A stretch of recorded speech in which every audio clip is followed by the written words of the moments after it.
Microsoft keeps failing over and over. Internet Explorer, Microsoft Edge, Windows Phone, Teams, Bing, Xbox One, most versions of Windows, and many more colossal flops. Tens of billions of dollars wasted. I mean, they spent $8.5 billion on Skype alone, but then built a competitor and are now shutting it down altogether. But then, how is Microsoft a $3 trillion company despite failing so badly and so often? There's something else going on. Beneath these many failures, Microsoft has done something entirely unique. This is how Microsoft wins while it somehow sucks at everything.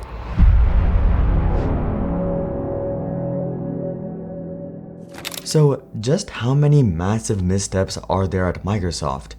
Well, one that comes to mind for most is Internet Explorer. In 2003, it controlled 95% of a web browser usage. 95%. Even Chrome isn't that dominant today. Yet in the mid-2000s and early 2010s, Internet Explorer completely faded into obscurity. By 2021, it had less than 1% market share before it was soon shut down. Despite numerous competitors popping up, Microsoft didn't care. Updates were few and far between, usually years apart. In the first 10 years, Chrome had 70 updates. Internet Explorer only had 4. Naturally, the browser became slower and had worse security. Not only that, Microsoft ignored the World Wide Web Consortium guidelines that Firefox and Chrome adopted, so pages on Internet Explorer looked terrible. By the time Microsoft had realized their mistakes, it was too late. When they finally released a new browser, Edge, it only managed to capture a couple of percent of the market. It had its own engine too initially, Edge HTML, but after a couple of years, they gave in and changed Edge to being based on Chromium, the standard for many other browsers. And that's not even mentioning Microsoft's other Google competitor, Bing, an alternative search engine which most people just use to search for Google.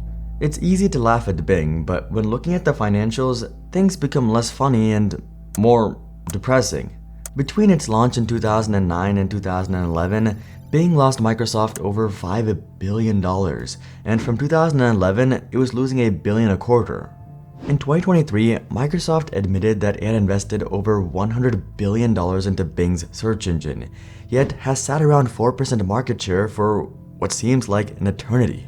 Browser failures and search engines are one thing, but they're nothing compared to Microsoft's other blunders. After 2 highly successful console generations, Microsoft released the Xbox One, but this one was a bit different. It came with a Kinect, a massive expensive motion capture device. It had to always be connected to the internet, there were very few games for the console, and it was very expensive at $499 or $670 in 2024 dollars. About a $100 premium over the PlayStation 4, which was notably better for most people. When it was revealed, they talked about the technology, the features, the bells and whistles, but not much about the actual games. Not only that, they bundled the Kinect that people didn't want, which drove up the price. The PS4, however, was all about exclusive, groundbreaking games that you couldn't get anywhere else. But the Xbox One was confusing, and it wasn't clear if you could share games like you could before. Naturally, Sony wasn't going to let this opportunity go to waste. This is how you share your games on PS4. Thanks. PlayStation. Unsurprisingly, the Xbox One flopped hard. In its total lifespan, it sold less than half the units of the PS4. Yet, simultaneously, Microsoft was struggling in another major area. With the explosion of the smartphone, Microsoft wanted in. They wanted to be the third player between Apple and Android. So, they partnered with Nokia to create a new platform, the Windows Phone. In a 2011 press release, Microsoft stated that with the contributions that Nokia is providing, Nokia will receive payments measured in the billions of dollars. Nokia would handle the R&D, produce the hardware and the marketing, but use the Windows OS exclusively. Soon, Nokia released the Lumia series operating on the Windows OS, and it all collapsed before their very eyes. Compared to iPhone and Android, the interface was unintuitive and clunky. I mean, just take a look at how it looks. Not only that, it for some reason had no front camera, and due to its late introduction, very few apps. But to make matters worse, while competitors were adopting quad-core processors, the early Lumia phones were still running on dual-core chips. And the earliest were even on single-core processors due to the restrictions of the Windows OS. They felt underpowered in comparison. By 2016, just a few years after launch, the Lumia was discontinued. The Windows Phone didn't gain much momentum, but it had cost Microsoft billions. Though what's especially baffling to me is Microsoft's blunder with Skype. It's easy to forget now, but in 2003, Skype really did change the world. You could video chat and message friends online with just your email address, and it was free. This was before Facebook and long before FaceTime. This really was a revolutionary platform. By 2011, Skype had grown to a total of 663 million signups and 170 million active users, at growth of 40% year over year. That number is growing by 600,000 new registrations every day. The reported revenue for the previous year was $860 million. That year, Microsoft announced it would acquire Skype for $8.5 billion. But there's something strange about this. Just 3 years earlier, eBay, who previously owned Skype, sold a majority stake in the company for only $2.75 billion. Not only that, Skype hadn't been profitable since 2003, but Microsoft was paying about 10 times their annual revenue. What's even stranger is how they handled this massive purchase. Microsoft integrated Skype into their wide bundle of products on Windows, Outlook, and even the Xbox.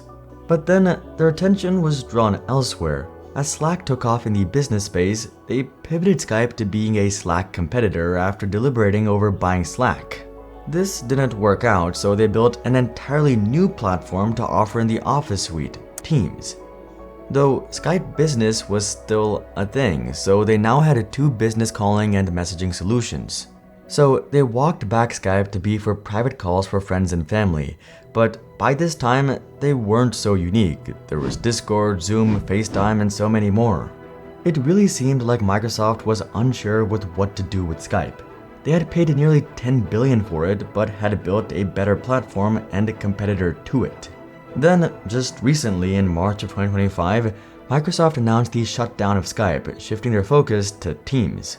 Microsoft keeps failing over and over, and these failures have cumulatively cost them hundreds of billions. So what's going on? Well, as it turns out, there's more to this. During this long timeline of missteps, something interesting has happened.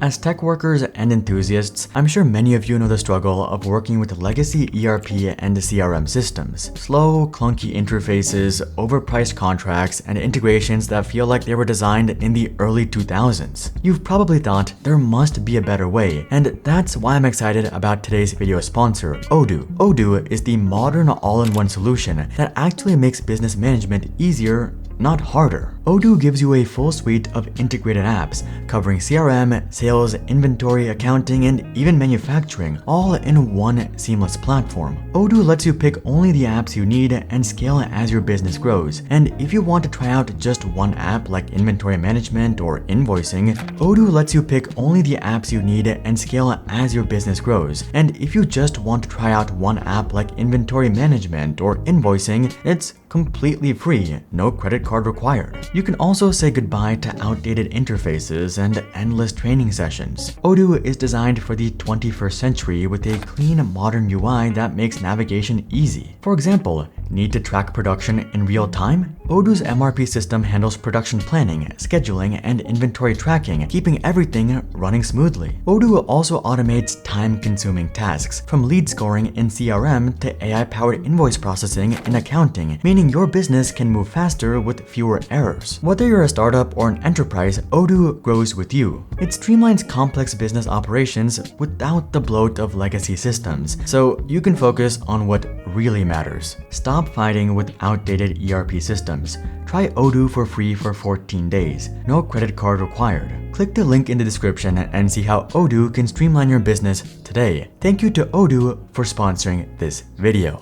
Back in the day, Microsoft had a very different leadership. There was Bill Gates, but also someone else, Steve Ballmer, the CEO who replaced Gates. These two were crucial parts of Microsoft's success, and I'd argue its failures. Their leadership style could be described in two words: closed and defensive. For one, they used the highly controversial vitality curve management system, or its more appropriate name, rank and yank. The best employees were ranked against one another, and it was designed to squeeze top performers as much as they could. But instead of boosting productivity, it boosted internal sabotage. Past executives noted that superstars did everything they could to avoid working alongside other top-notch developers, out of fear that they would hurt in the rankings. Microsoft employees not only tried to do a good job, but also worked hard to make sure their colleagues did not. When your employees are only focused on climbing the ladder and not the company's success, innovation goes down. Not only that, past employees tried to sue Microsoft for this terrible practice. It was so bad that the vitality curve was kept secret. Non-management staff were supposed to pretend it didn't exist. But it goes much further than just management. While at the center of many antitrust battles with the US government, Bill Gates was described as evasive and non-responsive, and would even argue over the definition of words like compete, concerned, ask, and we. But soon, the US Department of Justice found something damning. Gates' secret but now famous strategy was embrace, extend, and exterminate. In an internal 1998 memo, Gates stated that allowing Office documents to be rendered very well by other people's browsers is one of the most destructive things we could do to the company. We have to stop putting any effort into this and to make sure that Office documents very well depend on proprietary IE capabilities. Anything else is suicide for our platform. In Gates' mind, the only products that should exist were Microsoft's. Ballmer also likened Linux to a kind of cancer on intellectual property, while suing Linux for running a version of Windows. He also laughed at the iPhone when it was announced. Contraction, then Steve Jobs goes to Macworld and he pulls out this iPhone. What was your first reaction when you saw that? $500 fully subsidized with a plan? I said, that is the most expensive phone in the world, and it doesn't appeal to business customers because it doesn't have a keyboard, which makes it not a very good email machine. A true visionary. He's also the man from the famous Microsoft press conferences.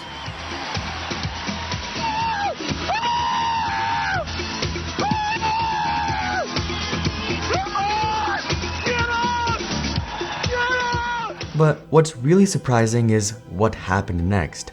Satya Nadella replaced Ballmer as CEO in 2014, and his philosophy was very different.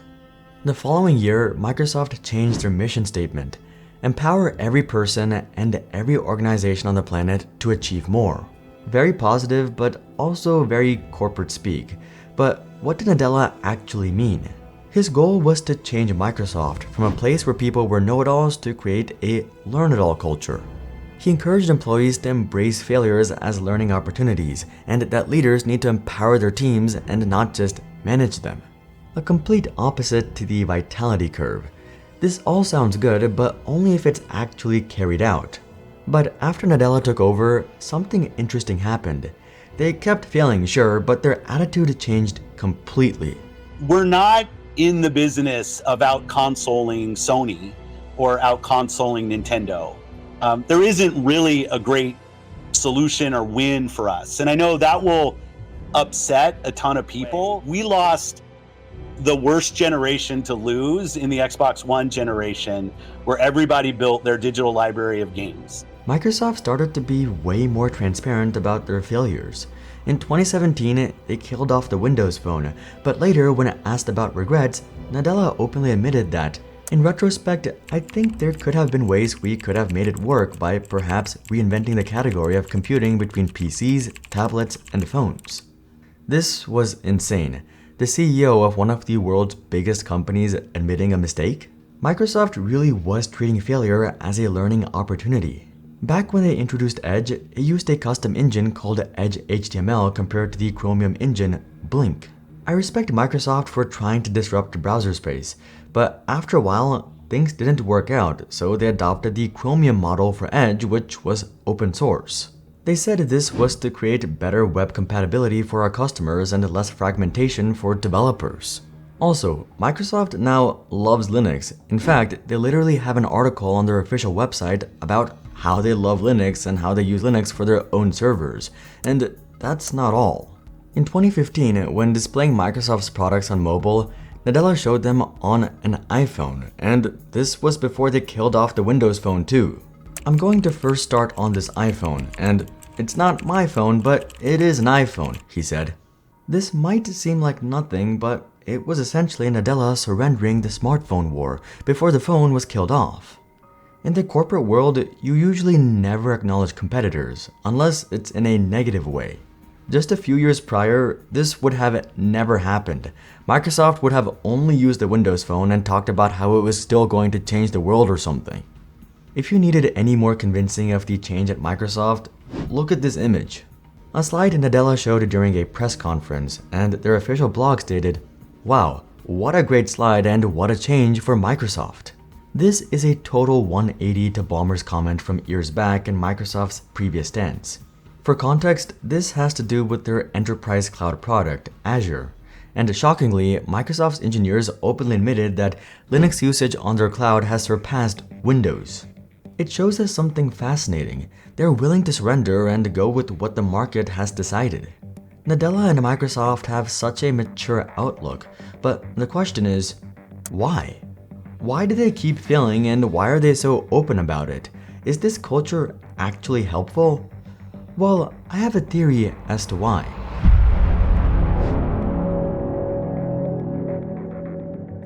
Microsoft's secret is that they're great at losing. It sounds weird, but it's actually crucial in business.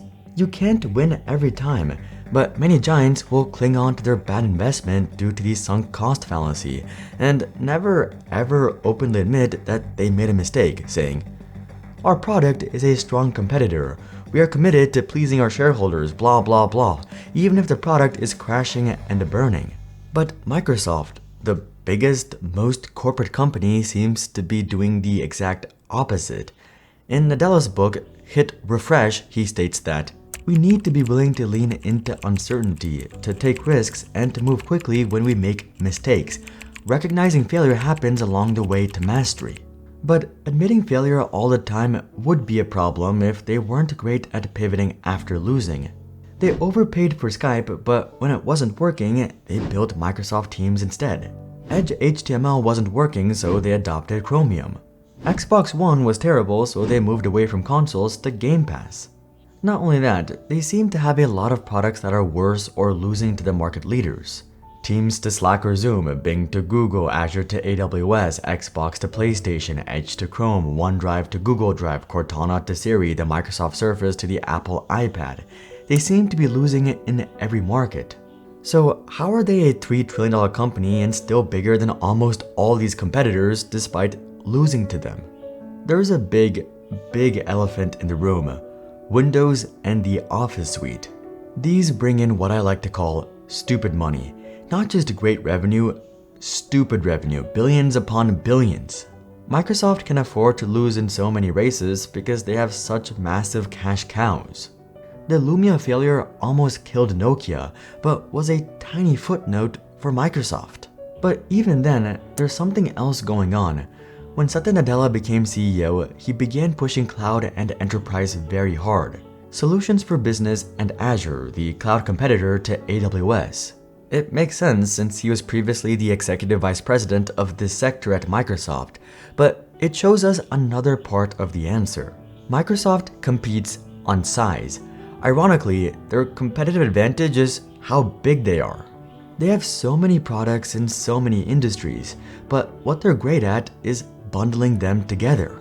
Teams might not be as good as Zoom, but when you look at the value you get with many other products alongside it, having second best doesn't seem so bad.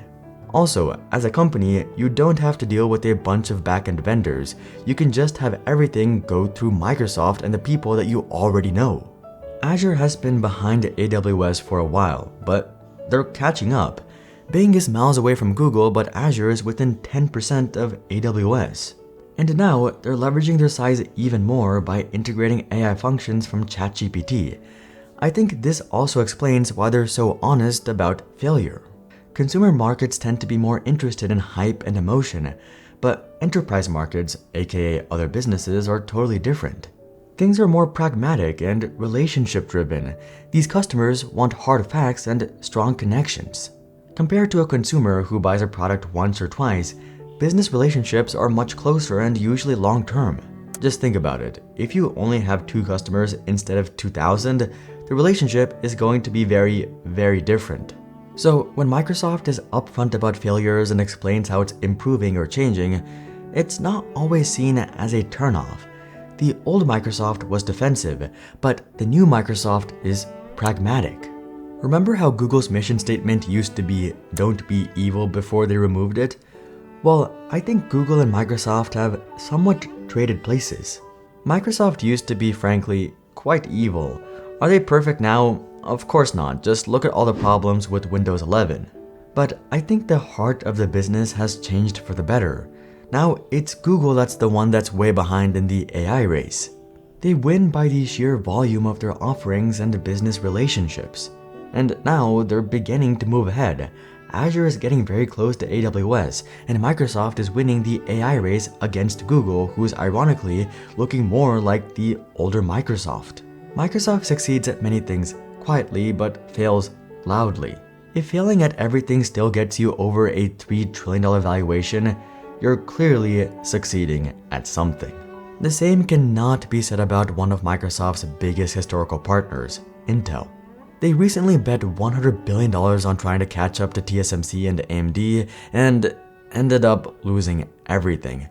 Check out this video to learn more, but until then, I'm Hari and I'll see you guys on the next one.